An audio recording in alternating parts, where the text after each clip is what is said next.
The body of Brooke Holsonback has just been found floating in icy Lake Hartwell, South Carolina. About 10 to 15 feet to the right of the boat dock, as well about 10, 15 feet out in the water.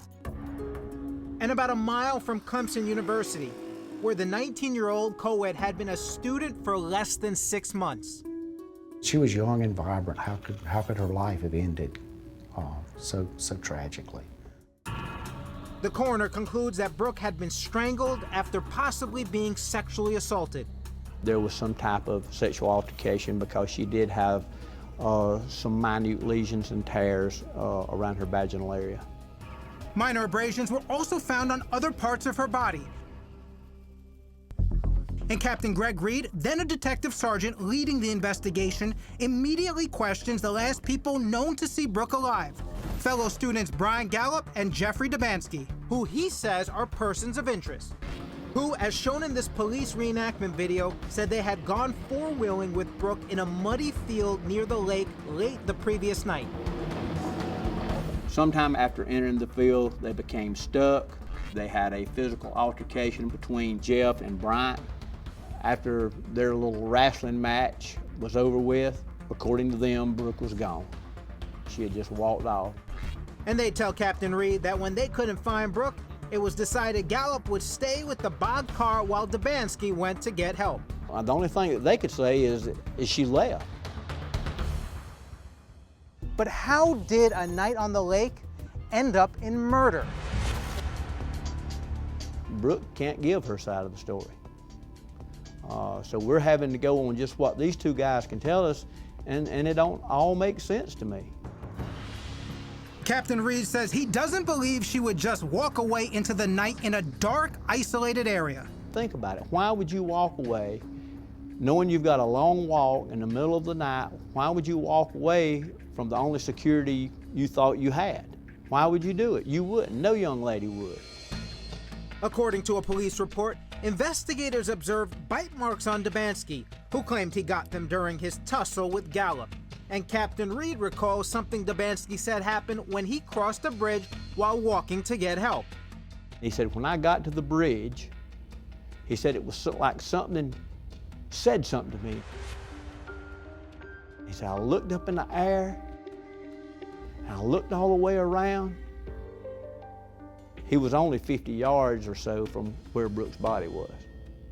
Captain Reed says Brian Gallup also told him something that struck him as odd, that he was watching as investigators retrieved Brooke's body from the lake. While we was down here, he was sitting right up here on the road crying. And I asked him why he was crying. He said he just had a feeling something bad had happened to Brooke. But there was no evidence to connect Dubansky and Gallup to Brooke's murder.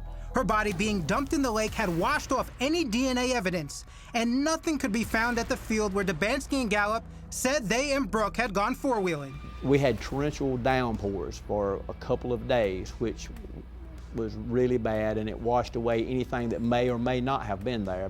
Were Gallup and Dubansky administered polygraph tests? Yes, they was. They voluntarily took polygraphs. And what were the results of those? The polygraph examiner said it was signs of deception on both of them. Signs of deception when it came to Brooke's death. And when, I'm guessing you showed them the results? Yes, I did. And what were their responses? Pretty much normal, you know, don't understand it, shouldn't have been that way, something must be wrong with the machine. Gallup and Dubansky were never named as suspects, nor were they charged with anything in connection to the crime. They hired attorneys and refused to answer any more questions, leaving investigators with only their own theories about Brooke's murder. We really feel like that she was placed in the water well before the vehicle becomes stuck. I feel like maybe that is just part of the alibi. Let's get the vehicle stuck. She walked off. Can we prove that? No, we can't. Captain Reed also thinks Brooke may have been murdered after rebuffing sexual advances. I believe that the strangulation was part of the control mechanism they was using to get what they wanted. And that theory was included in this police reenactment video of Brooke's murder. She's dead, man. What have you done? What are we gonna do? Veteran victims advocate Laura Hudson wanted to see Brian Gallup and Jeffrey Dubansky arrested and taken to trial.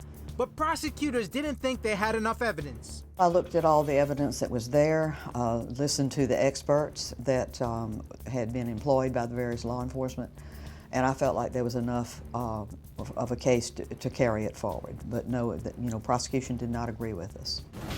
And after Brooke's murder, both Gallup and Dubansky moved out of state.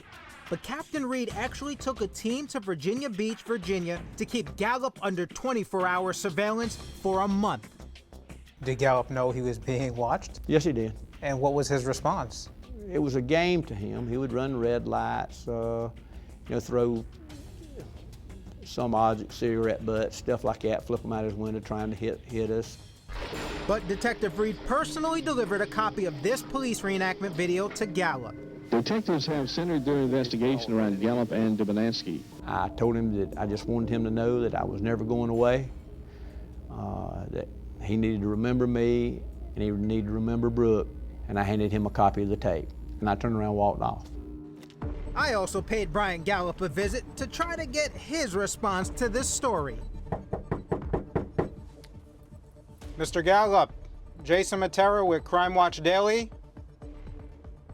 We're investigating the murder of Brooke Holsonback. We have some questions for you. But there's no answer. And I get the feeling he's watching us right now on at least one of several surveillance cameras he has outside his house. We know you're here. We saw people come in and out of your residence. And his car is in the driveway.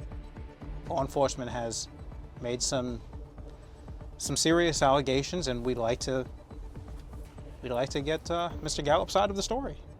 If he was really Brooke's friend, I'm sure he would want to help out with the case, no? It becomes clear I will not be talking with Brian Gallup today, even by phone.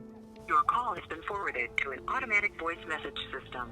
Both Gallup and Dubansky failed to respond to numerous other attempts by Crime Watch Daily to get their side of the story. But Captain Reed urges whoever killed Brooke to come forward. It's time to man up. This has went on for 19 years. Will you ever let go of this case? Absolutely not. And Brooke's deeply religious family still believes whoever killed her will eventually face justice, one way or another.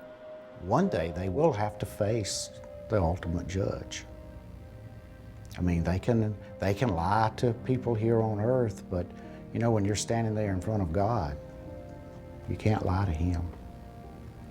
He knows what's in your heart. Now, again, Bryant Gallup and Jeff Dubansky have not been called suspects in this case, and nor have they been charged with anything related to it.